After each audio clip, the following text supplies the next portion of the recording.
ഇന്ന് നമുക്ക് double cross stitch എങ്ങനെ തയ്ക്കാമെന്ന് നോക്കാം. അതിന് ഞാനിവിടെ ഡോലി ബ്രാൻഡിൻ്റെ എംബ്രോയ്ഡറി ത്രെഡാണ് എടുത്തിട്ടുള്ളത്. അപ്പോൾ നിങ്ങൾക്ക് മനസ്സിലാവാൻ വേണ്ടിയിട്ട് ഞാൻ ഇതുപോലെ ഒന്ന് മാർക്ക് ചെയ്ത് കൊടുത്തിട്ടുണ്ട്. അപ്പോൾ നമുക്കിത് എങ്ങനെയാണ് തയ്ക്കുന്നതെന്ന് നോക്കാം. ആദ്യം നമുക്ക് എ എന്ന് പറയുന്ന പോയിന്റിൽ നിന്നും ഇതുപോലെ നീഡിലെടുക്കാം.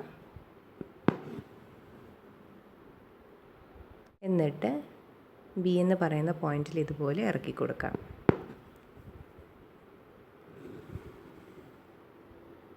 ഇനി നമുക്ക് സിയിൽ നിന്നാണ് നീഡിലെടുക്കേണ്ടത്.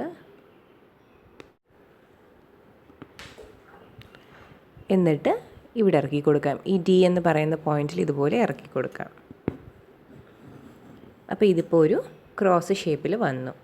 ഇനി നമുക്ക് ഇതിൻ്റെ നടുക്കൂടെ, അതായത് ഇ എന്ന് പറയുന്ന പോയിൻ്റാണ് ഞാനിവിടെ മാർക്ക് ചെയ്തിട്ടുള്ളത്. അപ്പോൾ ഈ ക്രോസിൻ്റെ നടുക്കൂടെ വേണം നമുക്ക് ഇതുപോലെ നീഡിലെടുക്കാൻ.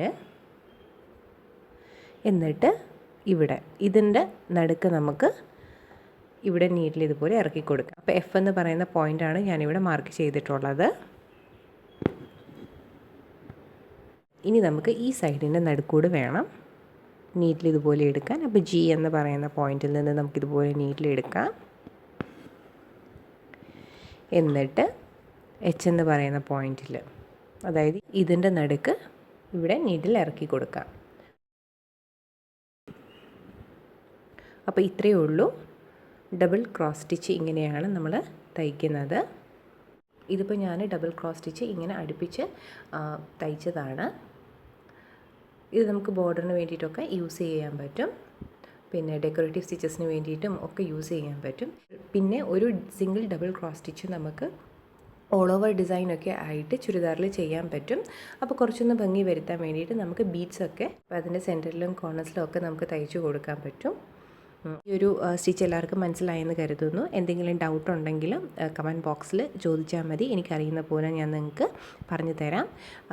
പിന്നെ വീഡിയോ പറ്റിയുള്ള അഭിപ്രായം എന്തായാലും നിങ്ങൾ എഴുതണം. കാരണം എന്നാലേ എനിക്കറിയാൻ പറ്റുള്ളൂ ഞാൻ പറയുന്ന കാര്യം നിങ്ങൾക്ക് മനസ്സിലാവുന്നുണ്ടോ ഇല്ലയോ എന്ന്. അപ്പോൾ ഇതെല്ലാവരും ഒന്ന് ട്രൈ ചെയ്ത് നോക്കണേ. അപ്പോൾ നമുക്കിനി അടുത്ത വീഡിയോയിൽ കാണാം.